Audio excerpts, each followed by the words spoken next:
ሰበር ዜና ኢትዮጵያ በሱዳን ድንበር ሸረሪና አካባቢ የድሮን ጥቃት መፈጸሟ ተሰማ። በትግራይ ክልል በኩል መከላከያ ያላሰፈረችው ኢትዮጵያ ድንበሯን በድሮን እየጠበቀች ነው ተብሏል። በዚህ ጥቃትም ወደ ሱዳን ሲያቀኑ የነበሩ የትግራይ ወታደሮች ኢላማ ሳይሆኑ እንዳልቀሩ ተገልጿል። አብራችን ቆዩ። በቀዳሚነት የምናደርሳችሁ ጉዳይ ነው። በቤኒሻንጉል ጉሙዝ ክልል መተከል ዞን የህዝብ ማመላለሻ አውቶቡስ ላይ እገታ መፈጸሙ ተሰማ።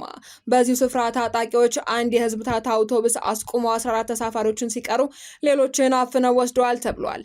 እስካሁን የመንግስት የጸጥታ ኃይሎችን በአካባቢው እንዳልተገኙ እማኞች ተናግረዋል። ተጨማሪ አለን። የትግራዩ ፕሬዝዳንት ደብረጽዮን ገብረ ሚካኤል የኤርትራውን ፕሬዝዳንት ኢሳያስ አፈወርቂን ፈለግ እየተከተሉ ነው ተባለ።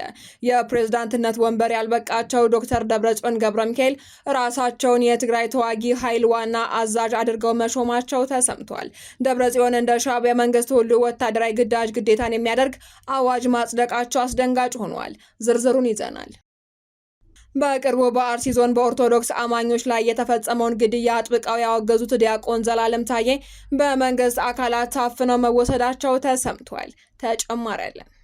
በለሚ ኩራ ክፍለ ከተማ አስደንጋጭና የብዙዎችን ልብ የሰበረ ግድያ መፈጸሙን ሚዲያችን ሰምቷል። ክስተቱን ምንድነው? በማንስ ተፈጸመ? የምንነግራችሁ ይሆናል። ከውጭ በተሰማ ሰበር መረጃ ዶናልድ ትራምፕ የሰላም መልእክተኛ ወይንስ ጦርነት ቀስቃሽ? ዶናልድ ትራምፕ የኢየሩሳሌም ፓትርያርክ ቴዎፍሎስ ሳልሳዊ በሩሲያና ዩክሬን መካከል የሰላም መልእክተኛ እንዲሆኑ ሀሳብ ማቅረባቸው መነጋገሪያ ሆኗል። መረጃውን ይዘናል። የተከበራችሁ ቻናላችን ቤተሰቦች ዝርዝር መረጃዎችን ከመመልከታችሁ በፊት ቪዲዮን ላይክ በማድረግ ማድመጥ እንድትጀምሩ በአክብሮት እየጋበዝን በቀጥታ ወደ መረጃዎች ተሸጋገርን። በቅድሚያ ኢትዮጵያ ድንበሯን በድሮን እያስጠበቀች መሆኑ ተሰማ። ይህንንም ተከትሎ በሱዳን ድንበር ሸረሪና አካባቢ የድሮን ጥቃት መፈጸሙ ተገልጿል። በትግራይ በኩል መከላከያ ድንበር ላይ ባለመኖሩ መንግስት በድሮን ድንበር እየጠበቀ ነው ተብሏል። ሰኔ 1 ቀን 2018 ዓ.ም እና ሰኔ 2 ቀን 2018 ዓ.ም በሱዳን ድንበር አቅራቢያ በምትገኘው ሸረሪና አካባቢ የጸጥታ እንቅስቃሴዎችን ተከትሎ የድሮን ጥቃት መፈጸሙ ተሰምቷል።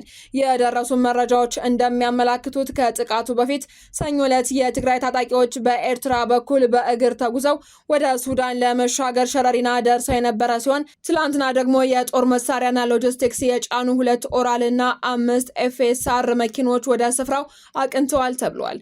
በሱዳን የሚገኘው የጦር አዛዥ እነዚህ ታጣቂዎችን ለመቀበል ቀጠሮ ይዞ እንደነበርም ተገልጿል። ይህንን እንቅስቃሴ መነሻ በማድረግም ትላንት ረፋድ 5 ሰዓት ላይ የኢትዮጵያ አየር ኃይል በስፍራው ላይ የድሮን ጥቃት መፈጸሙ ታውቋል። አሁን ላይ በትግራይ ሰሜን በኩል መከላከያ ድንበር ላይ ባለመኖሩ መንግስት በድሮን ድንበር ለመጠበቅ መገደዱ ተዘግቧል። ታጣቂዎች አንድ የህዝብ ታታ አውቶቡስን አስቁመው 14 ተሳፋሪዎች ሲቀሩ ሌሎችን አፍነው ተወስደዋል ተባለ። በቤኒሻንጉል ጉሙዝ ክልል መተከል ዞን ድባጤ ወረዳ 3 ሰዎች በታጣቂዎች ሲገደሉ 2 መቁሰላቸውን፣ በኦሮሚያ ክልል ምስራቅ ሸዋ ዞን አዋሽ 7 አካባቢ ታጣቂዎች አንድ ታታ ወይንም የህዝብ ማመላለሻ አስቁመው በርካቶችን አግተው መውሰዳቸው ተሰምቷል። በቤኒሻንጉል ጉሙዝ ክልል መተከል ዞን ድባጤ ወረዳ ትላንት ታጣቂዎች ሎደር ላይ በከፈቱት ተኩስ ሹፌርና ረዳት ሲገደሉ ሌሎች ሹፌሮችና ረዳቶች መቁሰላቸውን ሚዲያችን ከቦታው ባጣራው መረጃ ለማወቅ ችሏል። ነዋሪዎቹ ሹፌርና ረዳት ተገድለዋል፣ ሌሎች ሹፌሮችና ረዳት ቆስለዋል ያሉ ሲሆን በወረዳው በሌላ ቦታ አንድ ሰላማዊ ሰው ዛሬ በታጣቂዎች መገደሉ ተገልጿል። በተያያዘ መረጃ የሾፌሮች አንደበት ትላንት ምሽት ባጋራው መረጃ የምስራቅ ሸዋውም ጥቃት የደረሰው ትላንት ከአዋሽ 7 መተሃራ መካከል መለገበንቲ በተሰኘ ቦታ መሆኑን ገልጸው የታጠቁ ወንበዴዎች አንድ የህዝብ ታታን አውቶቡስ አስቁመው 14 ተሳፋሪዎች ሲቀሩ ሌሎችን አፍነው ወስደዋል ሲልም አስታውቋል። እዚሁ ቦታ በዚህ ዕለትም ሌላ አሽከርካሪን በማገት ጫካ ይዘው በመግባት በጥይት ገድለው ጥለውት መሄዳቸውም ይታወቃል። ይህ የመንገድ ክፍል በተደጋጋሚ እገታ፣ ግድያን እያስተናገደ የሚገኝ ቢሆንም ተገቢውን ትኩረት ባለማግኘቱ ወንበዴ እንዳሻው እንዲፈነጭበት አድርጎታል ተብሏል። ዶክተር ደብረጽዮን ገብረ ሚካኤል የትግራይ ተዋጊ ኃይል ዋና አዛዥ ሆነው ተሾሙ። ጊዜያዊ መንግስቱን በማፍረስ የራሱን አስተዳደር ያገነባው የህወሓት ቡድን በትላንትናው ዕለት በክልሉ የሚተገበር አፋኝ ረቂቅ አዋጅ ማጽደቁን መዘገባችን ይታወሳል። እንደ ሻዕቢያ ሁሉ ወታደራዊ ግዳጅን ግዴታ ያደረገው ይህ አዋጅ ታዲያ አንድ ለብ ያልተባለ ስልጣንን ለደብረጽዮን ገብረ ሚካኤል ሰጥቷል። ሚዲያችን በተመለከተው በዚህ አዋጅ ላይ የክልሉ ፕሬዝዳንት የክልሉ ተዋጊ ኃይሎች የበላይ አዛዥ እንዲሆኑም ደንግጓል። በዚህ መሰረት አዋጁ ደብረ ጽዮንን ከፕሬዝዳንትነታቸው ባለፈ የክልሉ ተዋጊ ኃይል የበላይ አዛዥ አድርጎ ሾሟቸዋል። በትግራይ ክልል ዳግም እያንዣበበ ካለው የጦርነት ስጋትና ከመቀሌ ውጭ ካለው አስገዳጅ ወታደራዊ ምልመላ ለመሸሽ በርካታ ወጣቶች ክልሉን ለቀው ወደ አዲስ አበባና መሀል ሀገር እየገቡ መሆናቸውን የሀገር ውስጥ መገናኛ ብዙሃን ዘግበዋል። የመቀሌ ነዋሪዎችና የፖለቲካ ታዛቢዎች እንደሚሉትም ማህበረሰቡና ወጣቱ ካለፈው አውዳሚ ጦርነት በመማር በተለይ ከሰሞኑ በሽራሮ አካባቢ ከተፈጸመው የድሮን ጥቃት በኋላ በፈጠረው ድንጋጤ ተጨማሪ ዋጋ መክፈል አይፈልጉም ተብሏል።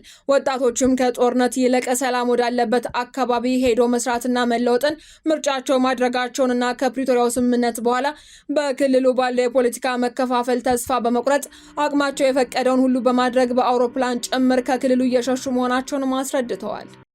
ዲያቆን ዘላለም ታዬ ታፍኖ መወሰዱ ተሰማ። በኢትዮጵያ ኦርቶዶክስ ተዋሕዶ ቤተክርስቲያን በበርካታ አስተምሮቶች የሚታወቀው ዲያቆን ዘላለም ታዬ በቅርቡ በአርሲ ዞን በኦርቶዶክስ አማኞች ላይ የተፈጸመውን ግድያ አጥብቆ በማውገዙ ነው የታሰረው ሲሉም የቅርብ ጓደኞቹ ገልጸዋል። ዲያቆን ዘላለም ታዬ በወቅታዊ ጉዳዮች መታሰሩንም ሚዲያችን ከቅርብ ጓደኞቹ ማረጋገጥ ችሏል። አንድ የቅርብ ጓደኛው ዲያቆን ዘላለም ሰኔ 1 ቀን 2018 ዓ.ም ምሽት 4 ሰዓት ገደማ የህግ አካላት ለጥያቄ ትፈለጋለህ ብለው እንደወሰዱት ተናግረዋል። ይህ የመረጃ ምንጫችን ዲያቆን ዘላለም በማዕከላዊ እንደታሰረም ገልጿል። ባሳለፍነው ሳምንት በአርሲ ዞን በኦርቶዶክስ እምነት ተከታዮች ዘንድ የደረሰውን አሰቃቂ ግድያና የንብረት ውድመት ተከትሎ ድርጊቱን የተቃወሙ ግለሰቦች፣ የቤተክርስቲያን አገልጋዮችና መምህራን በመንግስት እየታደኑ ይገኛሉ። ሚዲያችን በደረሰው መረጃ መሰረትም ከዚሁ የጥቃት ውግዘት ጋር በተያያዘ እስካሁን ከ10 በላይ ሰዎች መታሰራቸው ተረጋግጧል። በለሚ ኩራ ክፍለ ከተማ አስደንጋጭ ክስተት መፈጸሙ ተሰማ። በአዲስ አበባ ከተማ አስተዳደር ለሚ ኩራ ክፍለ ከተማ ወረዳ 5 ሰሚት ጨርቆስ ኮንዶሚኒየም መግቢያ በጥበቃ ስራ ላይ ተሰማርተው የነበሩ 2 ሰዎች ህይወታቸው አልፎ መገኘቱ ተሰምቷል። ሟቾች መሐመድ አደምና መሐመድ አሊ የተባሉ የጥበቃ ሰራተኞች ሲሆኑ አካባቢው ላይ በስነ ምግባራቸው እንደሚታወቁም ተገልጿል። መሐመድ አሊ የልጆች አባት እንደነበር ሚዲያችን ማወቅ ችሏል። ግድያው ተፈጸመ የተባለው ቅዳሜ ግንቦት 29 ቀን 2018 ዓ.ም ሌሊት መሆኑ የተገመተ ሲሆን አስክሬናቸው ከ2 ቀናት ቆይታ በኋላ ሰኞ ሰኔ 1 ቀን 2018 ዓ.ም መገኘቱ ተጠቁሟል። የሟቾቹ የቀብር ስነ ስርዓትም ማክሰኞ ሰኔ 2 ቀን 2018 ዓ.ም በኮልፌ ሙስሊሞች መቃብር ስፍራ በወዳጅ ዘመዶቻቸው በተገኙበት ተፈጽሟል። በፖሊስ ባይረጋገጥም በተገኘው መረጃ መሰረት የጥበቃ ስፍራ በሚሰሩበት ቦታ ምንም አይነት ንብረት ላይ የስርቆት ወይንም የዘረፋ ምልክት አለመገኘቱን ነዋሪዎች ገልጸዋል። ይሁን እንጂ በጉዳዩ ላይ እስካሁን ከአዲስ አበባ ፖሊስ ጠቅላይ መምሪያ በኩል የተሰጠ ይፋዊ መግለጫ የለም። ከውጭ በተሰማ ሰበር መረጃ ዶናልድ ትራምፕ የኢየሩሳሌም ፓትርያርክ ቴዎፍሎስ ሳልሳዊ በሩሲያና ዩክሬን መካከል የሰላም መልእክተኛ እንዲሆኑ ሀሳብ አቀረቡ። የእስራኤሉ የኔት ጋዜጣ እንደዘገበው በትራምፕና በፓትርያርኩ መካከል በዋሽንግተን በተደረገው የ40 ደቂቃ ውይይት ላይ ፓትርያርኩ የተኩስ አቁም ድርድርን ለማሳለጥ የሰላም መልእክተኛ ሆነው እንዲያገለግሉ ስምምነት ላይ ተደርሷል ተብሏል። ትራምፕ በዓለም አቀፍ ቀውስ ላይ ፈጣን ለውጥ ማምጣት የሚፈልጉ ሲሆኑ ፓትርያርኩ ምንም አይነት የፖለቲካ ወገንተኝነት የሌላቸው በመሆኑና በኦርቶዶክስ ዓለም ያላቸውን የሞራል ተሰሚነት ለሽምግልናው ጠቃሚ እንደሆነም ታምኖበታል። ይሁን እንጂ ቴዎፍሎስ ሳልሳዊ ከክሬምሊንና ከሩሲያ ኦርቶዶክስ ቤተክርስቲያን ጋር የጠበቀ የፋይናንስና የጥቅም ትስስር እንዳላቸው ይነገራል። የዩክሬን ኦርቶዶክስ ቤተክርስቲያን ነጻነት እውቅና ያልነፈጉት ፓትርያርኩ በቅርቡ ከሩሲያው ፕሬዝዳንት ቭላዲሚር ፑቲን ጋር ለመገናኘት ቀጠሮ ይዘዋል ተብሏል። በተያያዘም በስብሰባው ወቅት ለትራምፕ ከፍተኛ የክብር ማዕረግ አበርክተውላቸዋል።